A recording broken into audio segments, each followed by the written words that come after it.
Assalamualaikum warahmatullahi wabarakatuh. Ibu Novi, saya boleh berdiri aja? Boleh ya? Tadi yang sorak-sorak di depan siapa tuh? Boleh duduk di depan nggak? Yang belakang tadi. Terima kasih sudah mengundang ke Mustopo. Ini baru kali pertama saya, kayaknya kali pertama deh saya depan adik-adik mahasiswa. Beberapa kali waktu itu memang sempat diundang baik oleh teman-teman mahasiswa maupun fakultas, tetapi belum ketemu waktunya. Jadi senang sekali, alhamdulillah pagi ini bisa sama teman-teman di Mustopo.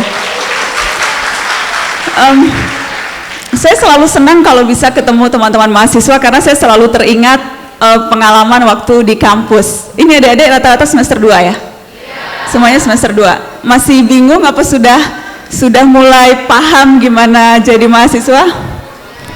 Masih agak bingung, masih belum ada bayangan?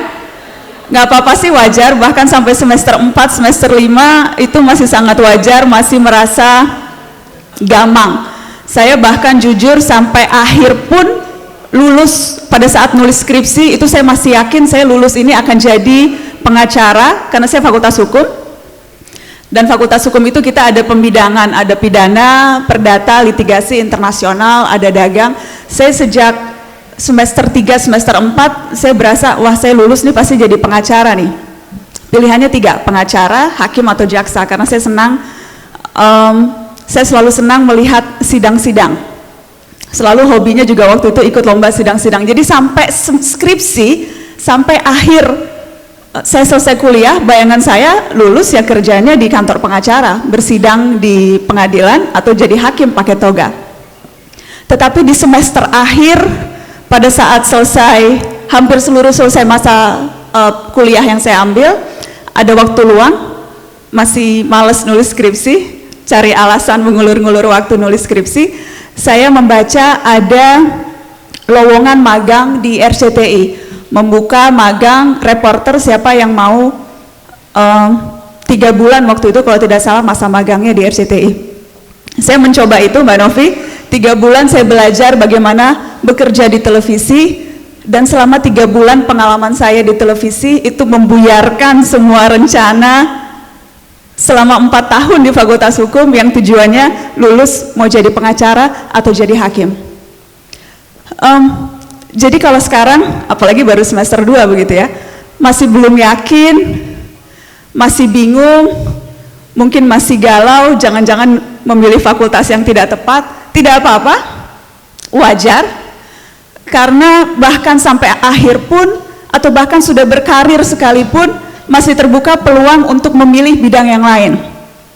Mungkin saja profesi yang nanti kalian akan jalankan 4 tahun, 5 tahun dari sekarang, profesi itu belum ada sekarang. Mungkin saja yang akan kalian jalankan nanti itu profesi pertama yang akan kalian mulai dari awal. Tidak perlu khawatir, tidak perlu berpikir terlalu berat, asal kuncinya satu, selalu mau mencari tahu dan selalu mau mencoba. Kalau saja saya tidak iseng baca majalah Tempo waktu itu dan melihat ada iklan menerima reporter magang, mungkin saja saya tidak akan bisa berdiri di sini dan bercerita ke adik-adik tentang apa yang sudah saya lalui selama 15 tahun terakhir. Jadi kuncinya selalu melihat ada peluang, mencari kesempatan, dan tidak takut untuk selalu mencoba. Apalagi sekarang kan kesempatan ada di mana-mana adik-adik.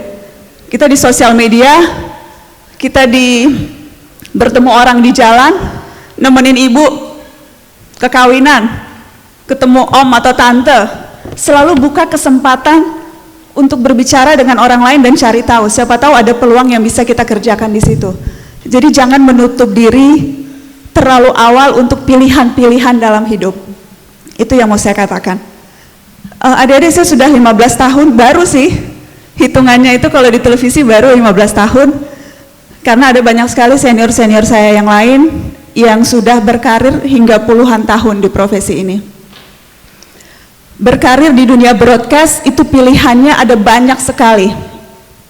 Yang terlihat jelas di televisi, ya ketika kita muncul di depan layar sebagai reporter atau sebagai anchor. Tetapi sesungguhnya ada banyak sekali profesi-profesi di dunia broadcast yang bahkan justru menjadi penentu tampilnya reporter atau anchor di depan layar. Kerja tim yang luar biasa besar, yang terlibat dalam hal setiap kecil tayangan yang disaksikan. 30 detik iklan, 1 menit paket berita, itu yang terlibat di dalamnya begitu banyak. Bukan hanya reporter, kameramen, apakah audioman, apakah orang lighting, apakah kru SNG yang menyiarkan secara langsung, apakah orang make up yang memastikan rambutnya tidak terlalu keriting. Ada banyak sekali unsur yang terlibat ketika tayangan itu muncul di televisi. Saya ingin menunjukkan ke adik-adik video yang menggambarkan proses produksi berita di televisi, dimulai dari pre-produksi, dari mulai kita rapat-rapat perencanaan sampai kemudian editing, dan itu tayang di luar. Boleh tolong Bapak? Ya. Kita lihat dulu baru nanti kita diskusikan.